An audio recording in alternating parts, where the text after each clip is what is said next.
Hey guys, we'll give it a couple seconds here.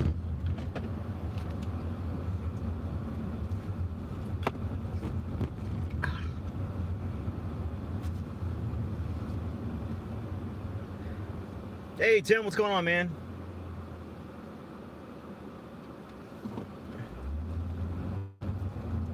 All right, so hey, what we got here? Hey Biggie, Terry, what's going on? So I'm out here in Temple, driving around. I'm actually checking up on some geocaches that I have laid out around town.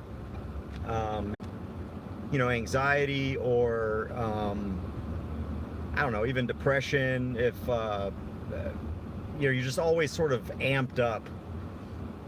Check out geocaching. It's geo and then the word caching, CACHING, and it's a great way to get your mind off of things and get out into nature and just get outside and focus on something other than whatever it is that's bothering you. That's how I got into geocaching. But anyway, long story short, I'll get rid of that.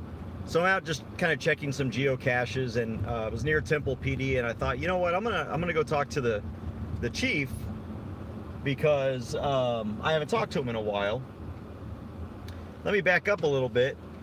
Obviously, a lot of people that are subscribed to this channel know that my activism started with a bogus arrest here in Temple, Texas, by a thug police officer named Steve Ermis, who is no longer on the force, thankfully. And there were a lot of problems at the time with Temple PD. I mean, more than normal. It wasn't just me. I was just another symptom of a larger problem for them, or with them. And a few years after that, I think maybe 2 years or so after, so around 2015 or so, I'm not sure exactly when the new chief came on, but I remember the city announcing who the finalists were for the new police chief, and I'm glad that Gary Smith, I don't know if he was forced out or what. The guy needed to go anyway. He's a complete douchebag, and he's a tyrant and a thug, and he created a department full of tyrants and thugs. Gary Smith did. Now, Gary Smith is now the police chief in Troy, Texas, which is where I do a lot of stuff with Troy as well. So I still have to some degree, deal with Gary Smith as a chief, but at least the Troy police officers have always been pretty decent guys, unlike historically the Temple police departments. And then when they announced that the finalists, one of the finalists was Chief Mitchell. Actually, all the finalists, I think at the time, except one, were from out of the city and out of the state. And I believe Chief Mitchell was from Oklahoma. He was out of Oklahoma.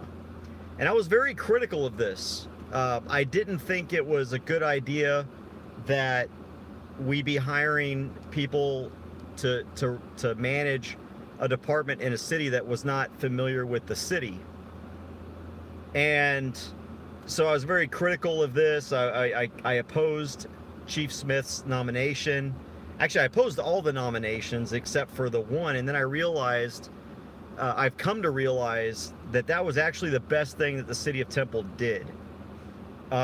Chief Floyd Mitchell has turned this department around from a department that thought it ruled over everybody to a department that recognizes that it serves everybody. Now, I'm talking in a broad sense here, okay? So I'm not saying that they're perfect. As a matter of fact, I just met with Chief Mitchell, and we talked about, I just wanted to let him know that I appreciate everything that he's done to get rid of the bad apples in this department, because he's gotten rid of over half a dozen of them that needed to get rid of. And every now and then, some of the old school guys will rear their ugly heads, and he'll get rid of them as well. And so he really believes in getting back to the Peelian principles of police work, making sure that his officers treat everyone with the same respect that they treat him as the police chief with.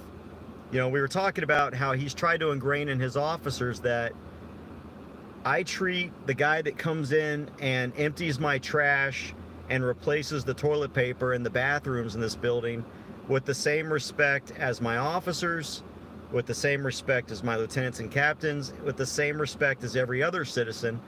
And I expect all my officers to do the exact same thing, because you never know who you're coming in contact with out in public. And I've seen that with Temple PD. I've seen the department go from an entitlement mentality to a service mentality. And again, there are still, so if you're from Temple, you're probably like, oh, Temple PD sucks. But yes, there are always going to be some bad officers, and we got to get rid of those and hold them accountable. But I wanted to let Chief Mitchell know, and I want to let you guys all know, because I know that after my arrest, a lot of people were like, I'm never going to Temple, I'm never going to spend $1 there, I'm never going to whatever.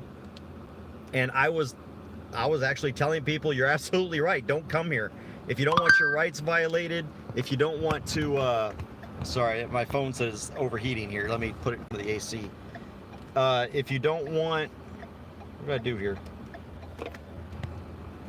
Yeah, if you don't want your rights violated, if you don't want to be treated like scum, don't come here to Temple. But I can honestly say that this is a much better place now. And I'm not trying to kiss anyone's ass. Anybody that knows me knows that I'll hold anybody accountable. And if Chief Mitchell, as a matter of fact, about 2 weeks ago, I got an email from somebody supposedly about a Temple PD lieutenant who had said that he's going to disarm anyone he sees open carrying until he can determine that they're legally open carrying.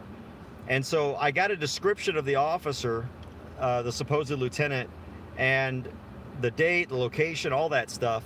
And I went to Chief Mitchell and I said, Chief, I'm hoping this is false. Well, apparently he even showed me pictures. They don't have a lieutenant or a captain that meets the description. And so because I had told Chief Mitchell, if this is true, I said, I'm going to start strapping on my rifle again and walking around all over town, and I'm going to encourage everybody to start doing the same thing again if you've got officers running around that think they can violate our rights. So just because I'm praising Chief Mitchell, I'll hold him accountable as well, but I have a lot of respect for this guy. I have a lot of respect for this guy because he's done a lot to get rid of the bad cops, to promote the good cops, and to make Temple a much better place for a relationship between the people and the police here. And so I can honestly say I only have problems with one police officer in this department. And it's because it's Sergeant Minix, who is still, for some unknown reason, infesting the city while wearing that uniform. Minix was the responding supervisor when I got arrested in 2013. He was the one that pulled the whole "in this day and age" crap. He's the one that had Ermis's back when he was violating my rights. He's the one that suggested that they arrest me for, of course, he was lied to by Ermis. But regardless, Minix never came out and corrected himself. Never did anything to correct the fact that the officer lied in his police reports. And yet Sergeant Minix is still wearing this uniform here in Temple. So he's the only guy that I have an issue with in Temple PD, and that I have an issue with the fact that he's still soiling the city of Temple by wearing a police officer's badge. But everyone else I've got nothing but respect for. They've been very respectful to me, to other gun owners. I talk to gun owners all the time. And when they're open carrying, the police don't give them a hard time like they used to. And so I just wanted to bring that up because my video of my arrest here in Temple's got, I think, nearly 1 million views. Or no, I'm sorry, nearly 10 million views. And so I know this probably won't get as much attention. And by the way, I know Proud of Your Freedom, you mentioned that. So I brought up the fact that there's a video, I think, on this channel, or it's on the Open Carry Texas channel, about, I think it was last year, Proud of Your Freedom. And I created a video of when he got stopped while open carrying with his son, and me getting stopped while open carrying with my son. And it was like a 5-year span, or 6-year span. And, yeah, 5-year span. And the stark difference between how Proud of Your Freedom him and his son were treated. I mean, the cop stopped him. They had a great conversation. It was Officer Nash, yes. And Officer Nash even offered him some Gatorade while they were out walking. I mean, didn't harass him at all. That is indicative of what the police chief has done for the city and how he has changed things for the better, in my opinion. And I really just wanted to bring that up because I thought it was important enough. I don't go out of my way to pat anybody on the back in government because, let's face it, they do one good thing and they do 10 bad things. So what's the point, right? But this chief has done so much good in bringing this department to where it is today, and I would say single-handedly. And my Proud of Your Freedom, while I was talking to him, he said he's actually taken that video of what happened to me in 2013 and what happened to you last year, where I compare the two, the good event that you had and the bad event that I had. He actually uses that in training videos for his new officers. He makes them watch that. Chief Mitchell does. And he used that as a training video. So we're doing good. We're doing good here. And so kudos out to Chief Mitchell, and kudos to the rest of Temple Police Department. I'm not going to talk about whether or not, you know, they're just enforcing immoral laws or anything like that. That's not the whole point. I'm talking specifically about as it relates to recognizing the rights of people. I mean, gosh, as a matter of fact, while I was here, while we were talking, because here's what I did. I went to the front desk, just unannounced. I said, "Hey, is Chief Mitchell available?" And I told him who I was. He came down, met me in the lobby. He's like, "Hey, you want to go for a walk? You want to go to the office?" I was like, "Well, you probably want to get out of the office. You want to just go for a walk?" So we, oh, hey, Amor Patre, he was actually forced to retire, but it was by the previous chief. So we went for a walk, and as we got back to the police station, another guy just pulled up and walks across the street and started talking to the chief. And the chief said, he's like, "What's going on?" And he's, "Well, I screwed up. I'm here to correct a screw up." And he's like, "Well, what happened?" Now, apparently the guy had just had some surgery and was having some bathroom issues and tried to make it to the bathroom really fast. Made a little bit of a mess. I mean, I'm getting graphic here, but regardless, he left his handgun in the bathroom, and he was there to pick it up. He had called, and he had recognized immediately as he got home. I don't know why it took so long that he left his gun in the bathroom. And so he was there to find out, hey, how do I pick up my gun? And the chief walked him in there. He's like, yeah, here's how you get your gun. You just need to talk to the property room, and took him to the property room. And I mean, that's just how, you know, there was no lecture, because the guy realized he screwed up. He left a gun in the bathroom. I've never done that. I don't know how people do. You know, got that. And then after this whole incident, he was talking about that chief in California who really screwed up, and the reason that the problem with the chief in California is she said one thing and did another. All right, I don't know why my phone keeps saying it's overheating. I'm trying to get it next to the AC here. Let me get that out of the way. Anyway, here, let me try this. There we go. But the problem with the police chief in California is that she lied and tried to cover up the fact that she lost her gun. This guy was up here admitting it. Look, I left my gun in the bathroom. I screwed up. I made a mistake. I'm here to fix it. And the chief, instead of giving him a speech, took him in there and showed him where to go and how to get his gun back. So there you go. And now, and of course, that chief in California, I'm sure she won't be fired. All right, it looks like my phone, for some reason, it is really hot out here today. Where's it? That's only 96. I don't know why my phone keeps saying that. But I wanted to bring that up. So let me see if there's anybody in the comments that's got anything going on. Yes, exactly. We got to get rid of those, the way that they do performance standards. You know, when you've got to have citizen contacts, and that means arrests and all that kind of stuff, or pulling people over. That's a problem. Hey, News Now OKC, was that you? No, that was Steve Pender.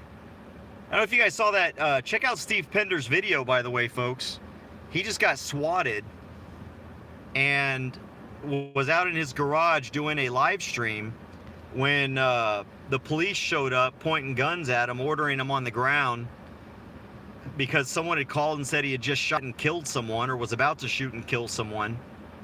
And man, I'm telling you, Antifa on the left, I don't know who it was that called it out, but if they don't investigate that and arrest the people that are making those phone calls, we got issues. All right, can you guys hear those beeps on my phone? Is it as annoying for y'all as it is me?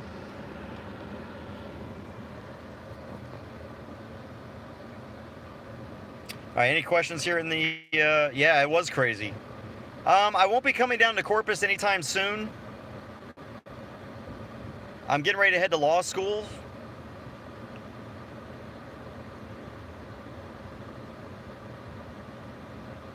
Yes, exactly. When you've made, and that's what he had told the chief. He's like, you know, I was just more worried about getting home and cleaning myself up, and I just didn't even think about my gun, that I had taken it off.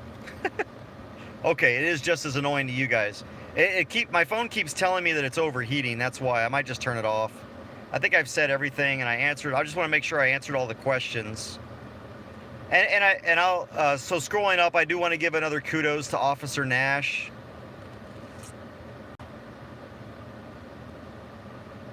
Any thoughts on the shooting in California? You know what? I do, OKC. So as y'all know, there was a shooting at the Gilroy Garlic Festival, and I'm really having trouble believing that it's real. I'm not a conspiracy theorist, and I don't believe in false flags. What I mean by that is it can't be real. They had first of all, you're in California, which is a gun control state, and apparently he had a gun that is banned in California. That's impossible. So in other words, first of all, the shooting couldn't have happened with that gun because that gun was banned in California. It's impossible unless he broke the law. Then the Gilroy, you have to have a license. You can't open carry, by the way, in California, and you can't openly carry a rifle.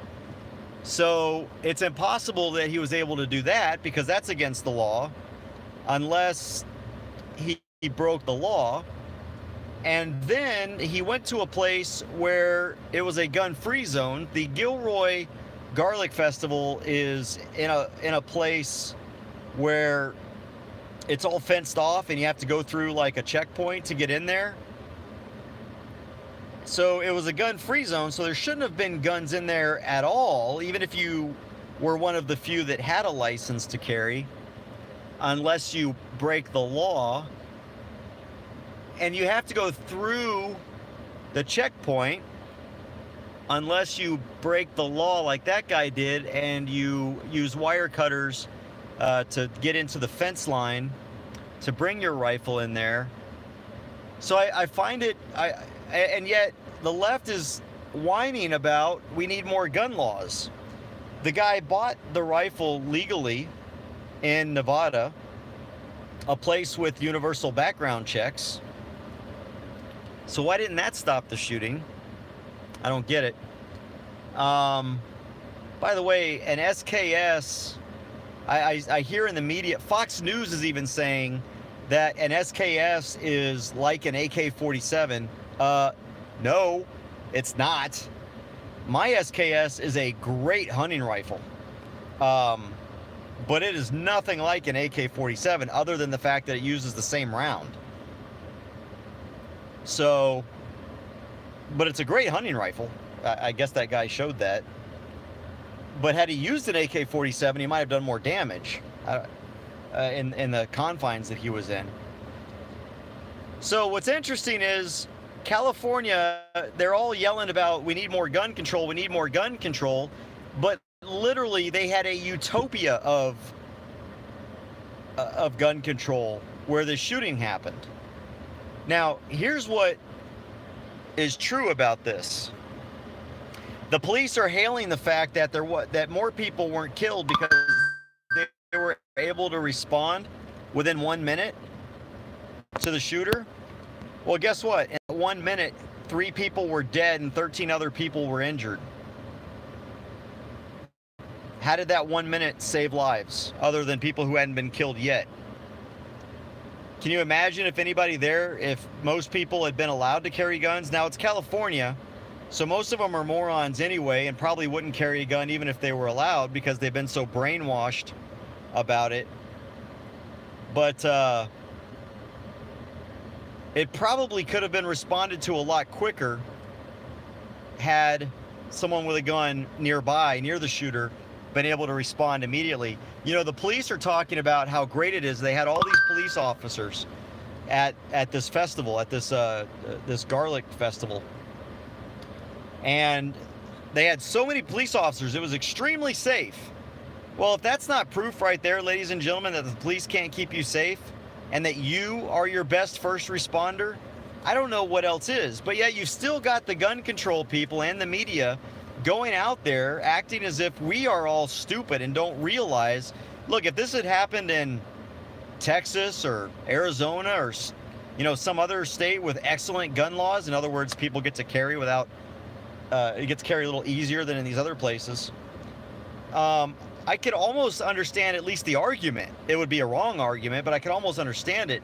But when you've got a state like New York or Illinois or Maryland or California, especially California, and you're sitting there saying that it's a failure of not passing gun control laws when they literally have every single gun control law on the books that the libtards are trying to pass. They've got universal background checks. They've got waiting periods. They've got so-called assault weapons bans. They've got magazine capacity limits. That, oh, by the way, well, I don't know what kind of SKS he had, but an SKS holds 10 rounds in a clip. And I mean that literally, in a clip. It's got a clip. Now, you can get a conversion kit, because my SKS, I was able to get a conversion kit where I could add a banana clip to it. So I don't know if his SKS used a stripper clip where you push the 10 rounds into the well, or if he actually had the conversion kit that used a magazine. But either way, you can't have more than 10 rounds. That's illegal in California. You can't. I think it's 10. It might be 7. Either way, he obviously shot more than that.